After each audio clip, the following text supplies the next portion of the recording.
ओम श्री परमात्मने नमः।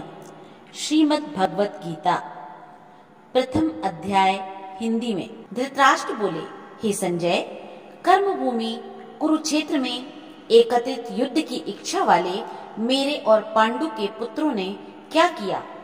संजय बोले, उस समय राजा दुर्योधन ने व्यूह रचना युक्त पांडवों को सेना को देखकर और द्रोणाचार्य के पास जाकर यह वचन कहा, हे आचार्य, आपके बुद्धिमान शिष्य द्रुपद पुत्र धृष्टद्युम्न द्वारा व्यूहाकार खड़ी की हुई पांडु पुत्रों की इस बड़ी भारी सेना को देखिए। इस सेना में बड़े बड़े धनुषों वाले तथा युद्ध में भीम और अर्जुन के समान शूरवीर सात्यकी और विराट तथा महारथी राजा द्रुपद, धृष्टकेतु और चेकितान तथा बलवान काशीराज, पुरुजित, कुंतीभोज और मनुष्यों में श्रेष्ठ शैब्य, पराक्रमी युधामन्यु तथा बलवान उत्तमौजा, सुभद्रा पुत्र अभिमन्यु एवं द्रौपदी के पांचों पुत्र, ये सभी महारथी हैं। हे ब्राह्मण श्रेष्ठ, अपने पक्ष में भी जो प्रधान है उनको आप समझ लीजिए। आपकी जानकारी के लिए मेरी सेना के जो सेनापति हैं उनको बतलाता हूँ। आप द्रोणाचार्य और पितामह भीष्म तथा कर्ण और संग्राम विजयी कृपाचार्य तथा वैसे ही अश्वत्थामा, विकर्ण और सोमदत्त का पुत्र भूरिश्रवा और भी मेरे लिए जीवन की आशा त्याग देने वाले बहुत से शूरवीर अनेक प्रकार के शास्त्रास्त्रों से सुसज्जित और सब के सब युद्ध में चतुर हैं। भीष्म पितामह द्वारा रक्षित हमारी वह सेना सब प्रकार से अजेय है और भीम द्वारा रक्षित इन लोगों की यह सेना जीत में सुगम है। इसलिए सब मोर्चों पर अपनी अपनी जगह स्थित रहते हुए आप लोग सभी निसंदेह भीष्म पितामह की ही सब ओर से रक्षा करें। कौरवों में वृद्ध बड़े प्रतापी भीष्म पितामह भीष्म ने उस दुर्योधन के हृदय में हर्ष उत्पन्न करते हुए उच्च स्वर से सिंह की दहाड़ के समान गरज कर शंख बजाया। इसके पश्चात शंख और नगाड़े तथा ढोल मृदंग और नरसिंगे आदि वाद्य यंत्र एक साथ बज उठे। उनका वह शब्द बड़ा भयंकर हुआ।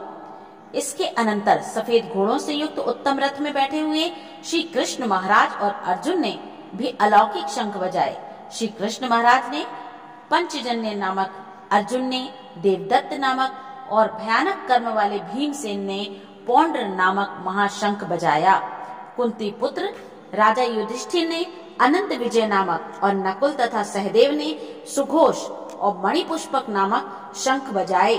काले काशीराज और महारथी शिखंडी एवं धृष्टद्युम्न तथा राजा विराट और अजय, सात्यकी, राजा द्रुपद एवं द्रौपदी के पांचों पुत्र और बड़ी भुजा वाले सुभद्रा पुत्र अभिमन्यु, इन सभी ने हे राजन सब ओर से अलग अलग शंख बजाए और उस भयानक शब्द ने आकाश और पृथ्वी को भी गुंजाते हुए धृतराष्ट्रों के अर्थात आपके पक्ष वालों के हृदय विदीर्ण कर दिए। हे राजन, इसके बाद कपिध्वज अर्जुन ने मोर्चा बांधकर डटे हुए धृतराष्ट्र संबंधियों को देखकर उस शस्त्र चलने की तैयारी के समय धनुष उठाकर ऋषिकेश श्री कृष्ण महाराज से यह वचन कहा, हे अच्युत, मेरे रथ को दोनों सेनाओं के बीच में खड़ा कीजिए और जब तक कि मैं युद्ध क्षेत्र में डटे हुए युद्ध के अभिलाषी इन विपक्षी योद्धाओं को भली प्रकार देख लूं कि इस युद्ध रूप व्यापार में मुझे किन किन के साथ युद्ध करना योग्य है, तब तक उसे खड़ा रखिए। दुर्बुद्धि दुर्योधन का युद्ध में हित चाहने वाले जो राजा लोग इस सेना में आए हैं, इस युद्ध की करने वालों को मैं देखूंगा। संजय बोले, हे धृतराष्ट्र, अर्जुन द्वारा इस प्रकार कहे हुए महाराज श्री कृष्णचंद्र ने दोनों सेनाओं के बीच में भीष्म और द्रोणाचार्य के सामने तथा संपूर्ण राजाओं के सामने उत्तम रथ को खड़ा करके इस प्रकार कहा, हे पार्थ, युद्ध के लिए जुटे हुए इन कौरवों को देख। इसके पश्चात प्रथापुत्र अर्जुन ने उन दोनों ही सेनाओं में स्थित ताऊ, चाचों को, दादों परदादों को, गुरुओं को, मामाओं को, भाइयों को, पुत्रों को, पौत्रों को तथा मित्रों को, ससुरों को और सुहाद्रों को भी देखा और 27वें उन उपस्थित संपूर्ण बंधुओं को देखकर वे कुंती पुत्र अर्जुन अत्यंत करुणा से युक्त होकर शोक करते हुए यह वचन बोले, अर्जुन बोले, हे कृष्ण, युद्ध क्षेत्र में डटे हुए युद्ध के अभिलाषी इन स्वजन समुदाय को देखकर मेरे अंग शिथिल हुए जा रहे हैं और मुख सूखा जा रहा है तथा मेरे शरीर में कंप एवं रोमांच हो रहा है। हाथ से गांडीव धनुष गिर रहा है और त्वचा भी बहुत जल रही है तथा मेरा मन भ्रमित सा हो रहा है, इसलिए मैं खड़ा रहने को भी समर्थ नहीं हूँ। हे केशव, मैं लक्षणों को भी विपरीत ही देख रहा हूँ तथा युद्ध में स्वजन समुदाय को मारकर कल्याण भी नहीं देखता। हे कृष्ण, मैं ना तो विजय चाहता हूँ और ना ही राज्य तथा सुखों को ही। हे गोविंद, हमें ऐसे राज्य से क्या प्रयोजन है अथवा ऐसे भोगों से और जीवन से भी क्या लाभ है। हमें जिनके लिए राज्य भोग और सुखादि अभीष्ट हैं, वे ही ये सब धन और जीवन की आशा को त्याग कर युद्ध में खड़े हैं। गुरुजन, ताऊ चाचे, लड़के और उसी प्रकार दादे, मामे, ससुर, पौत्र, साले तथा और भी संबंधी लोग हैं। हे मधुसूदन, मुझे मारने पर भी अथवा तीनों लोगों के राज्य के लिए भी मैं इन सबको मारना नहीं चाहता, फिर पृथ्वी के लिए तो कहना ही क्या है। हे जनार्दन, धृतराष्ट्र के पुत्रों को मारकर हमें क्या प्रसन्नता होगी। इन आताताइयों को मारकर तो हमें पाप ही लगेगा। अतएव हे माधव, अपने ही बांधव धृतराष्ट्र के पुत्रों को मारने के लिए हम योग्य नहीं हैं, क्योंकि हमने ही कुटुंब को मारकर हम कैसे सुखी होंगे। यद्यपि लोभ से भ्रष्ट चित्त हुए ये लोग कुल के नाश से उत्पन्न दोष को और मित्रों से विरोध करने में पाप को नहीं देखते, तो भी हे जनार्दन, कुल के नाश से उत्पन्न दोष को जानने वाले हम लोगों को इस पाप से हटने के लिए क्यों नहीं विचार करना चाहिए।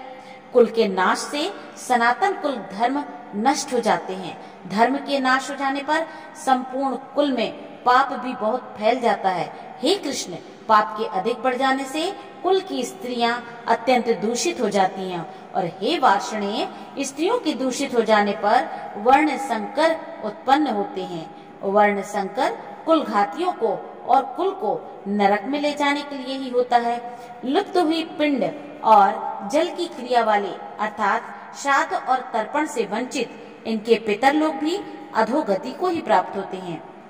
हे वर्ण संकर कारक दोषों से, इन वर्ण संकर कारक दोषों से कुलघातियों के सनातन कुल धर्म और जाति धर्म नष्ट हो जाते हैं। हे जनार्दन, जिनका कुल धर्म नष्ट हो गया है, ऐसे मनुष्यों का अनिश्चित काल तक नरक में वास होता है, ऐसा हम सुनते आए हैं।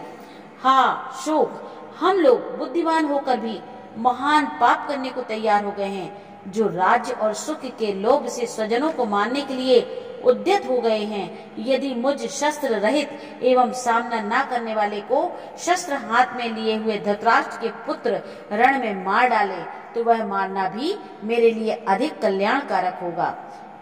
अर्जुन इस प्रकार कहकर बाण सहित धनुष को त्याग कर रथ के पिछले हिस्से में बैठ गए। संजय बोले, रणभूमि में शोक से उद्विग्न मन वाले। इस प्रकार अर्जुन रथ के पिछले हिस्से में बैठ गए।